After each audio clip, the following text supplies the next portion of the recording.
बैकुंठ चतुर्दशी पर भगवान शिव और श्री हरि विष्णु विष्णु जी का मिलन होता है और इस दिन को हर हर मिलन कहा जाता है। इस मिलन पर दोनों ही भगवान को एक दूसरे की पसंद की वस्तुएं अर्पित की जाती हैं। भगवान शिव और विष्णु की एक साथ बैकुंठ चतुर्दशी पर पूजा होती है। इस दिन दिवाली की तरह दोनों ही देवताओं के मिलन का उत्साह मनाया जाता है। सतयुग की एक घटना का विवरण धार्मिक पुस्तकों में मिलता है। इसके अनुसार जब भगवान विष्णु को अपनी भक्ति से प्रसन्न कर राजा बलि उन्हें अपने पाताल लोक ले गए। उस दिन आषाढ़ मास के शुक्ल पक्ष की एकादशी तिथि थी। 4 माह तक बैकुंठ लोक श्रीहरि के बिना सूना रहा और सृष्टि का संतुलन गड़बड़ाने लगा। तब माँ लक्ष्मी विष्णु जी को वापस बैकुंठ लाने के लिए पाताल गईं। इस दौरान राजा बलि को भगवान विष्णु ने वरदान दिया कि वह हर साल 4 माह के लिए उनके पास पाताल रहने आएंगे। इसीलिए भगवान विष्णु हर साल 4 माह के लिए पाताल अपने भक्त बलि के पास जाते हैं। जिस दिन माँ लक्ष्मी के साथ भगवान विष्णु वैकुंठ धाम वापस लौटे उस दिन कार्तिक मास की शुक्ल पक्ष की एकादशी तिथि थी। इस दिन भगवान विष्णु की बैकुंठ लौटने के उत्सव को उनके जागने के उत्सव के रूप में मनाया जाता है। कार्तिक शुक्ल पक्ष की एकादशी तिथि को श्री हरि जागने के बाद चतुर्दशी तिथि को भगवान शिव की पूजा के लिए काशी आए थे। इस व्रत की कथा का उल्लेख सनत कुमार संहिता में इस प्रकार दिया हुआ है। सतयुग में कार्तिक शुक्ल चतुर्दशी के दिन बैकुंठ के अधिपति भगवान विष्णु बैकुंठ से बनारस आए। ब्रह्ममुहूर्त में मणिक कणिका घाट पर स्नान करके 1000 कमल पुष्प लेकर परम भक्ति से भगवान शिव का पूजन करने के लिए पहुँचे। उन्होंने कमल पुष्पों से भगवान शिव का पूजन आरंभ किया। वे मंत्र उच्चारण के साथ एक एक करके कमल पुष्प शिवलिंग पर चढ़ाते गए। जब 999 कमल पुष्प चढ़ाए जा चुके तो भगवान विष्णु चौंके क्योंकि 1000वां कमल पुष्प गायब था। भगवान विष्णु ने इधर उधर नजरें दौड़ाकर उस कमल पुष्प को खोजा, लेकिन वह मिलता भी कैसे। उसे तो स्वयं भगवान शिव ने बड़ी चालाकी से भगवान विष्णु जी की परीक्षा लेने के लिए छिपा लिया था। अब तो भगवान विष्णु परेशान हो उठे। कैसे शिवलिंग पर 1000 कमल पुष्प चढ़ाएं? अगर अंतिम कमल पुष्प शिवलिंग पर नहीं चढ़ाया तो उनका संकल्प अधूरा रह जाएगा और यदि वे एक कमल लेने जाते हैं तो उनका आसन भंग होता है। इसी अधेड़ बुन में विचार करते हुए उन्हें यही सूझा कि मुझे मननशील प्राणी पुंडकाक्ष कहते हैं।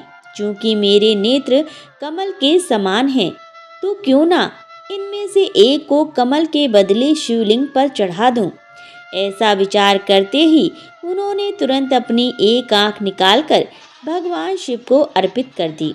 यह देखकर भगवान शिव अत्यंत प्रसन्न हुए और बोले कि तीनों लोकों में मेरा आपसे बड़ा भक्त कोई नहीं है।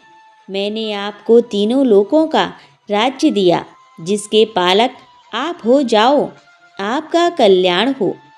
भगवान शिव ने श्री हरि विष्णु जी से कहा, जो कुछ मनोवांछित वर मांगना हो वह भी मांग लो। इस पर विष्णु भगवान बोले, आपने मुझे तीनों लोकों की रक्षा करने का आदेश तो दे दिया, लेकिन मैं दैत्यों को कैसे मारूंगा। शिव जी ने कहा, इसके लिए मैं आपको यह सुदर्शन चक्र दे रहा हूँ, इसे ग्रहण करें और इसके द्वारा आतताई दैत्यों का संहार करें। इस तिथि को आपने मुझे कमलों से पूजा है, इसलिए मैं आपको और भी वर प्रदान कर रहा हूँ। इस प्रकार विष्णु भगवान को वर देकर शिव जी अंतर ध्यान हो गए। तभी से मनुष्यों ने जीवन मुक्त होकर बैकुंठ धाम जाने के लिए इस व्रत को करना शुरू कर दिया। एक बार की बात है, नारद जी पृथ्वी लोक से घूमकर बैकुंठ धाम पहुँचते हैं। भगवान विष्णु उन्हें आदर पूर्वक बैठाते हैं और प्रसन्न होकर उनके आने का कारण पूछते हैं। नारद जी कहते हैं, हे प्रभु, आपने अपना नाम कृपा निधान रखा है। इससे आपके जो प्रिय भक्त हैं वही तर पाते हैं। जो सामान्य नर नारी हैं वह वंचित रह जाते हैं। इसीलिए आप मुझे कोई ऐसा सरल मार्ग बताएं जिससे सामान्य भक्त भी आपकी भक्ति कर मुक्ति पा सके। यह सुनकर भगवान विष्णु बोले, हे नारद, मेरी बात ध्यान पूर्वक सुनो। कार्तिक शुक्ल पक्ष की चतुर्दशी को जो नर नारी व्रत का पालन करेंगे और श्रद्धा भक्ति से मेरी पूजा अर्चन करेंगे, उनके लिए स्वर्ग के द्वार साक्षात खुले होंगे। इसके बाद विष्णु जी अपने बैकुंठ के द्वारपाल जय विजय को बुलाते हैं और उन्हें कार्तिक चतुर्दशी को बैकुंठ के द्वार खुला रखने का आदेश देते हैं। भगवान विष्णु कहते हैं कि इस दिन जो भी भक्त मेरा थोड़ा सा भी नाम लेकर पूजन करेगा वह वैकुंठ धाम को प्राप्त करेगा। एक बार सनक सनंदन, सनातन और सनत कुमार, ये चारों सनकादि ऋषि कहलाते हैं और देवताओं के पूर्वज माने जाते हैं। संपूर्ण लोकों से विरक्त होकर चित्त की शांति के लिए भगवान विष्णु के दर्शन करने हेतु उनके वैकुंठ लोक में गए। वैकुंठ के द्वार पर जय और विजय नाम के दो द्वारपाल पहरा दिया करते थे। जय और विजय ने इन सनकादि ऋषियों को द्वार पर ही रोक लिया और वैकुंठ लोक के भीतर जाने से मना करने लगे। उनके इस प्रकार मना करने पर सनकादि ऋषियों ने कहा, अरे मूर्खों, हम तो भगवान विष्णु के परम भक्त हैं। हमारी गति कहीं भी नहीं रुकती है। हम देवादिदेव के दर्शन करना चाहते हैं। तुम हमें उनके दर्शनों से क्यों रोकते हो? तुम लोग तो भगवान की सेवा में रहते हो। तुम्हें तो उन्हीं के समान समदर्शी होना चाहिए। भगवान का स्वभाव परम शांतिमय है। तुम्हारा स्वभाव भी वैसा ही होना चाहिए। हमें भगवान विष्णु के दर्शन के लिए जाने दो। ऋषियों के इस प्रकार कहने पर भी जय और विजय उन्हें वैकुंठ के अंदर जाने से रोकने लगे। जय और विजय के इस प्रकार रोकने पर सनकादि ऋषियों ने क्रुद्ध होकर कहा, भगवान विष्णु के समीप रहने के बाद भी तुम लोगों में अहंकार आ गया है और अहंकारी का वास वैकुंठ में नहीं हो सकता। इसीलिए हम तुम्हें शाप देते हैं कि तुम लोग पाप योनि में जाओ और अपने पाप का फल भुगतो।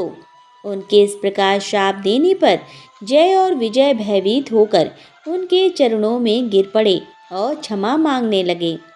यह जानकर सनकादि ऋषिगण भेंट करने आए।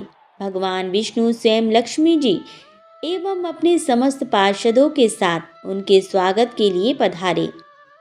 भगवान विष्णु ने उनसे कहा, हे मुनीश्वरों, ये जय और विजय नाम के मेरे पार्षद हैं। इन दोनों ने अहंकार बुद्धि को धारण कर आपका अपमान करके अपराध किया है। आप लोग मेरे प्रिय भक्त हैं और इन्होंने आपकी अवज्ञा करके मेरी भी अवज्ञा ही की है। इनको शाप देकर आपने उत्तम कार्य ही किया है। इन अनुचरों ने तपस्वियों का तिरस्कार किया है और उसे मैं अपना ही तिरस्कार मानता हूँ। मैं इन पार्षदों की ओर से क्षमा याचना करता हूँ। सेवकों का अपराध होने पर भी संसार स्वामी का ही अपराध मानता है। अतः मैं आप लोगों की प्रसन्नता की भिक्षा चाहता हूँ। भगवान के इन मधुर वचनों से सनकादि ऋषियों का क्रोध तत्काल शांत हो गया। भगवान की सुदारता से वे अति आनंदित हुए और बोले, आप धर्म की मर्यादा रखने के लिए ही इतना आदर देते हैं। हे नाथ, हमने इन निरपराध पार्षदों को क्रोध के वश में होकर शाप दे दिया है। इसके लिए हम क्षमा चाहते हैं। आप उचित समझें तो इन द्वारपालों को क्षमा करके हमारे शाप से मुक्त कर सकते हैं। भगवान विष्णु ने कहा, हे मुनिगण, मैं सर्वशक्तिमान होने के बाद भी ब्राह्मणों के वचन को असत्य नहीं करना चाहता, क्योंकि इससे धर्म का उल्लंघन होता है। आपने जो शाप दिया है वह मेरी ही प्रेरणा से हुआ है। ये अवश्य ही इस दंड के भागी हैं। ये 3 जन्म असुर योनि को प्राप्त करेंगे और तीनों बार में मैं स्वयं इनका संहार करूंगा। ये मुझसे शत्रु भाव रखते हुए भी मेरे ही ध्यान में लीन रहेंगे। मेरे द्वारा इनका संहार होने के बाद ये पुनः इस धाम में वापस आ जाएंगे। एक नगर में एक राजा अपनी 2 बेटियों के साथ रहता था। एक दिन राजा भोजन करते समय अपने दोनों बेटियों से और अपनी पत्नी से पूछता है कि तुम सब किसके भाग्य का खाते हो। तब बड़ी बेटी बोली, पिताजी मैं अपने भाग्य का खाती हूँ। जबकि छोटी बेटी बोली, पिताजी मैं तो अपनी किस्मत का खाती हूँ। तब राजा ने क्रोध करते हुए अपनी पत्नी की तरफ देखा तो पत्नी ने भी डरते डरते कहा कि स्वामी मैं तो आपके भाग्य का खाती हूँ। यह सुनकर राजा को बहुत क्रोध आया। उसने कहा कि मैं पूरी नगरी को खिलाता हूँ, तुम सबके लिए इतनी मेहनत करता हूँ, रोज तुम्हें अच्छा अच्छा भोजन खिलाता हूँ, नए नए वस्त्र और आभूषण पहनने के लिए तुम्हारे लिए लाता हूँ। उसकी छोटी बेटी कहती है कि वो अपनी किस्मत का खाती है। तब गुस्से में आकर राजा ने अपने मंत्रियों को आदेश दे दिया कि जाओ 2 लड़के ढूंढ कर लाओ। मेरी बड़ी बेटी के लिए राज दरबार के राजा का पुत्र ढूंढो और छोटी बेटी के लिए गरीब कंगड़ा लड़का ढूंढो। जिस समय राजा यह बात बोल रहा था वहां दरबार में सभी मंत्री, पहरेदार, चौकीदार सब मौजूद थे। तब सभी मंत्रियों को राजा की बात पर बड़ी हैरत हुई, लेकिन किसी में इतनी हिम्मत नहीं थी कि वह पलटकर राजा से पूछे कि महाराज आप अपनी दोनों ही बेटियों के साथ भेद क्यों कर रहे हैं। किसी ने कुछ नहीं पूछा। तब राजा ने अपनी बड़ी बेटी का विवाह एक राजा के पुत्र के लड़के से कर दिया और छोटी बेटी का विवाह एक गरीब भिखारी के लड़के से कर दिया। दोनों बेटियां जब ससुराल जाने लगीं तो राजा ने बड़ी बेटी को खूब सारा दान दहेज, लश्कर, घोड़े, गाड़ी, ऊंट, खूब सारे आभूषण, स्वर्ण के, चांदी, हीरे मोती के आभूषण दिए और बहुत सारे रेशमी सुंदर वस्त्र दिए। जबकि छोटी बेटी को बोरी के टाट के कपड़े सिलवाकर उसे पहनाकर भेजे और कुछ नहीं दिया। छोटी बेटी अपने माता पिता को प्रणाम करके घर से निकल गई। छोटी बेटी कुछ नहीं बोली। जब छोटी बेटी अपने ससुराल में पहुंची तो उसने देखा वहां कोई उसकी आओ भगत करने वाला नहीं था। झोपड़ी थी और एक बड़ा सा मैदान। वहां 5 चूल्हे बने हुए थे। रात्रि को छोटी बेटी चुपचाप सो गई। सुबह जब वह सोकर उठी तो उसने अपने सेठ जी से पूछा कि ये 5 चूल्हे यहाँ क्यों हैं। तब बड़े सेठ ने कहा कि बहू हम 5 भाइयों के 5 चूल्हे हैं। बहू ने कहा ठीक है, लेकिन आप सब झोली लेकर कहाँ जा रहे हैं। सेठ थोड़ा समझदार था। उसने कहा कि बहू हम सब तो भिखारी हैं, हम सब तो भीख मांगने जा रहे हैं। बहू तुम तो बहुत पैसे वाले राजा की बेटी हो। तुम्हारे मंत्री ने एक रात्रि को जबरदस्ती मेरे 5वें छोटे भाई को पकड़कर तुम्हारे साथ विवाह करवा दिया। तब बहू बोली कि सेठ जी आपकी कोई गलती नहीं है, सबको अपनी किस्मत का मिलता है। इसके बाद 5 भाई भीख मांगने के लिए चले गए। पीछे से बहू ने पूरे घर की साफ सफाई करी, पूरे घर को गोबर से लीप, आंगन को लीपी। इसके बाद बड़े सेठ के चूल्हे को छोड़कर सभी के चूल्हे वहां से हटा दिए। शाम को जब 5 भाई आए और घर को साफ सुथरा देखा, 4 चूल्हे हटे हुए देखे तो 4 छोटे भाइयों को बड़ा क्रोध आया। उन्होंने कहा हमारे चूल्हे कहाँ गए। तब नई बहू बोली कि आज से हम एक ही चूल्हे पर भोजन बनाएंगे, मैं खाना पकाऊंगी और आप सब खाएंगे। यह सुनकर सबको बहुत अच्छा लगा। तब बहू ने कहा कि पहले आप सब नदी पर जाकर नहा धोकर आते समय ठाकुर जी के मंदिर के दर्शन करके आना। यह सुनकर छोटे चारों भाइयों को बड़ा क्रोध आया, लेकिन सेठ थोड़ा समझदार था। उसने कहा, जैसा बहू कह रही है सब वैसा ही करेंगे। आज से पहले कभी भी नहाए हुए नहीं थे। चारों भाइयों ने नहाने के लिए मना किया, लेकिन बड़ा भाई समझदार था। उसने कहा, जैसा बहू कह रही है हम वैसा ही करेंगे। सभी तालाब पर नहाने के लिए चले गए। आते समय ठाकुर जी के मंदिर में पूजा पाठ करने आए, लेकिन कभी उन्होंने कोई पूजा नहीं करी थी, इसीलिए वह चुपचाप भगवान के आगे हाथ जोड़कर बैठे। घर आए और उन्होंने भोजन किया। इतना स्वादिष्ट भोजन उन्होंने आज से पहले कभी नहीं किया था। भोजन करने के बाद चारों भाई झोपड़ी के बाहर सो गए और नई बहू अपने पति के साथ झोपड़ी के अंदर सो गई। सुबह जब वो सोकर उठे तो वापस से वह पांचों भाई झोली उठाकर भीख मांगने के लिए जाने लगे। तब नई बहू ने कहा कि आज से आप लोग भीख नहीं मांगेंगे, मेहनत मजदूरी करेंगे। तब उसने सेठ से कहा कि बहू हमें कमाना नहीं आता। तब नई बहू ने कहा कि जो भी काम मिले आपको वही करना, लेकिन भीख मत मांगना। फिर से चार छोटे भाइयों को बहू की बात पर क्रोध आया, लेकिन बड़े भाई ने फिर से वही बात कही कि जैसा बहू कह रही है हम वैसा ही करेंगे। कमाने के इरादे से घर से निकले चार छोटे भाइयों को कोई ना कोई काम मिल गया। किसी को बोरियां उठाने का काम मिल गया, किसी को बेलदारी का, तो किसी को कुली का काम मिल गया। लेकिन बड़े सेठ को कोई काम नहीं मिला। जब वो आ रहा था तो उसका पांव गोबर में पड़ गया।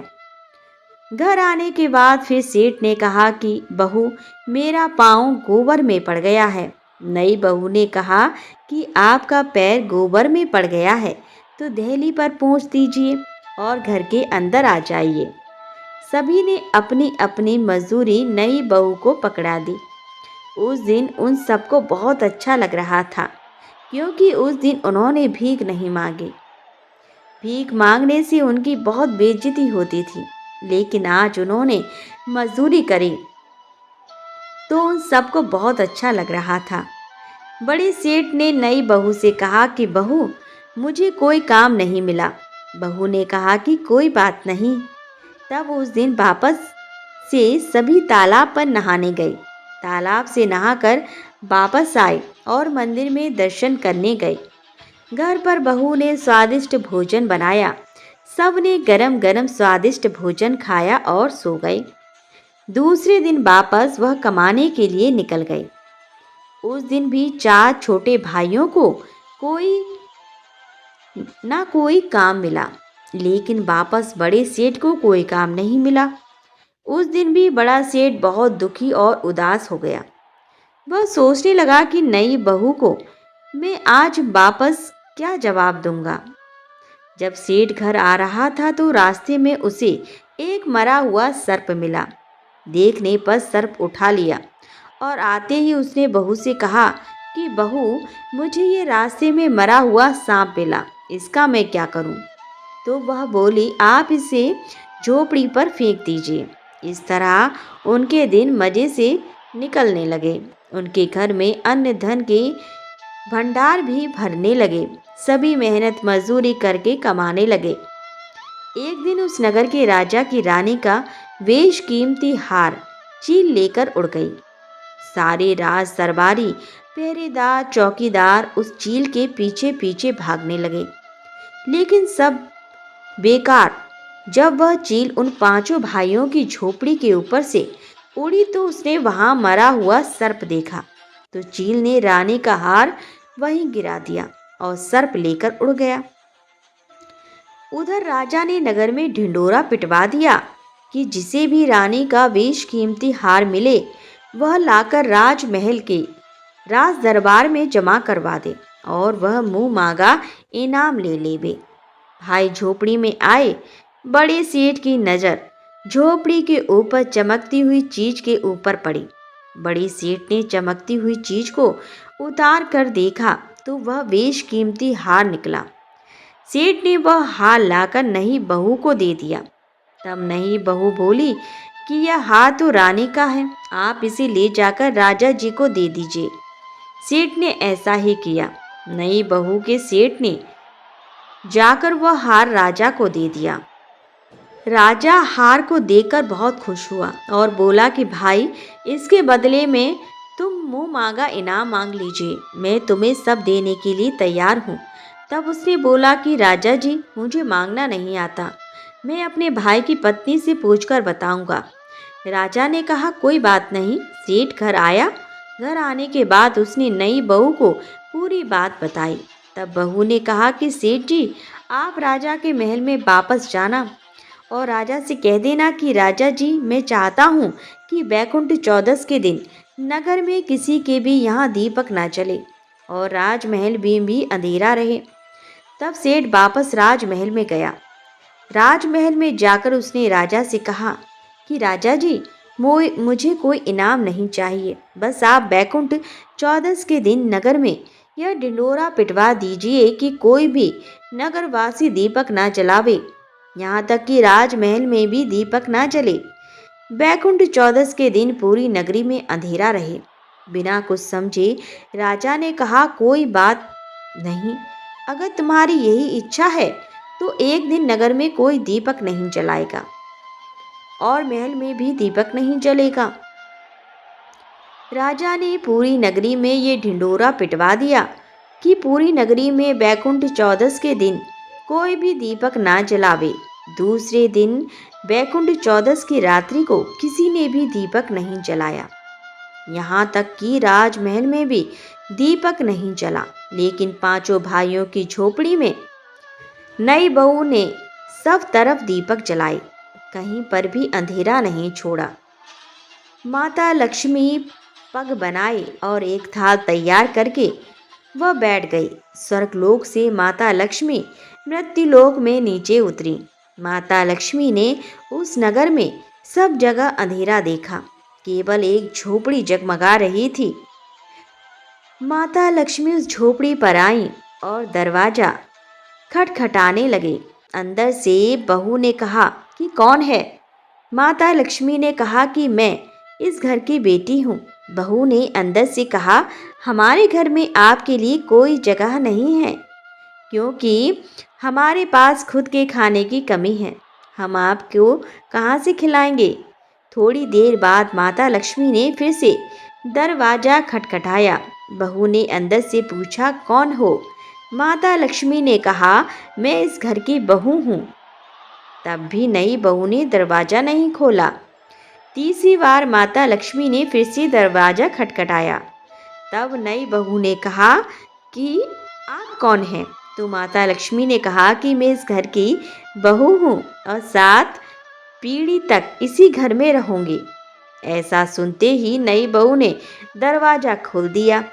जैसे ही माता लक्ष्मी ने झोपड़ी के अंदर पांव रखा तो उनका घर सुंदर महल में बदल गया। नई बहू ने माता लक्ष्मी को बैठने के लिए चौकी दी। माता लक्ष्मी ने कहा कि मैं तो पैसे वाले अमीर सेठ के घर में नहीं बैठूंगी। लेकिन नई बहू ने माता लक्ष्मी का हाथ पकड़कर चौकी पर बैठा दिया, क्योंकि चौकी पर बैठते ही माता लक्ष्मी ने साक्षात दर्शन दिए। तब नई बहू माता लक्ष्मी के चरणों में गिर गई। नई बहू ने माता लक्ष्मी की आरती उतारी। लक्ष्मी जी की कृपा से उसका घर धन धान्य से भर गया। सुबह जब पांचों भाई सोकर उठे तो उनका घर महल में बदल चुका था। सभी भाइयों के आश्चर्य का ठिकाना नहीं रहा। धीरे धीरे वे नगर के सेठ कहलाने लगे और उनके भाई की पत्नी सेठानी कहलाने लगी। सब तरफ उनका कारोबार फैल गया। हर जगह उनकी चर्चाएं होने लगी। वे पांचों भिखारी लोग केसर कस्तूरी का व्यापार करने लगे। उनका घर धन धान्य से भर गया। नौकर चाकर, हाथी घोड़े ऊंट सब हो गया। बड़ी बहन के घर में सब कुछ ठप हो गया। कारोबार में घाटा लग गया। उनके यहाँ एक समय की रोटी के भी लाले पड़ गए। उन्हें अपना सब कुछ बेचना पड़ा। बड़ी बहू के सास ससुर ने अपनी बहू से कहा कि तुम तो कलंकनी हो, तुम्हारे आते ही हम बर्बाद हो गए। और उन्होंने अपनी बहू को घर से निकाल दिया। बड़ी बेटी रोती हुई अपने पिता के घर आई। अपनी प्यारी लाडली बेटी की ऐसी हालत जब राजा ने देखी तो राजा बहुत दुखी हुए और राजा ने अपनी बड़ी बेटी से सारा हाल पूछा। बड़ी बेटी ने रोते रोते अपना सारा हाल अपने पिता को कह सुनाया। तब राजा ने मन ही मन सोचा कि मैं अपनी बड़ी बेटी को इतना देखभाल करके घर बार ढूंढा था, इसकी ऐसी हालत है तो छोटी बेटी की क्या हालत होगी, पता नहीं वह जिंदा भी होगी या नहीं। अपनी छोटी बेटी के गांव में उसके हाल चाल पता करने के लिए राजा गया। तब राजा ने एक व्यापारी का वेश बनाया और केसर कस्तूरी बेचने के लिए अपनी छोटी बेटी के गांव पहुंच गए। गांव में पहुंचते ही राजा ने जोर जोर से आवाज लगानी शुरू कर दी। केसर कस्तूरी ले लो, कोई केसर कस्तूरी ले लो। करते करते सुबह से दोपहर हो गई। तभी जिस गली में राजा ने आवाज लगाई, इसी गली में उसकी छोटी बेटी का हवेली नुमा मकान था। बेटी ने अपने पिता की आवाज पहचान ली। उसने ऊपर झरोकों में से झांक कर देखा तो राजा को देखते ही समझ गई कि ये उसी के पिता हैं। तब उसने अपने नौकरों से कहा कि बाहर जो आदमी के केसर कस्तूरी बेच रहा है, उनकी केसर कस्तूरी मुंह मांगे दाम में खरीद लो और उन्हें आदत से बैठाओ और भोजन लेकर आओ।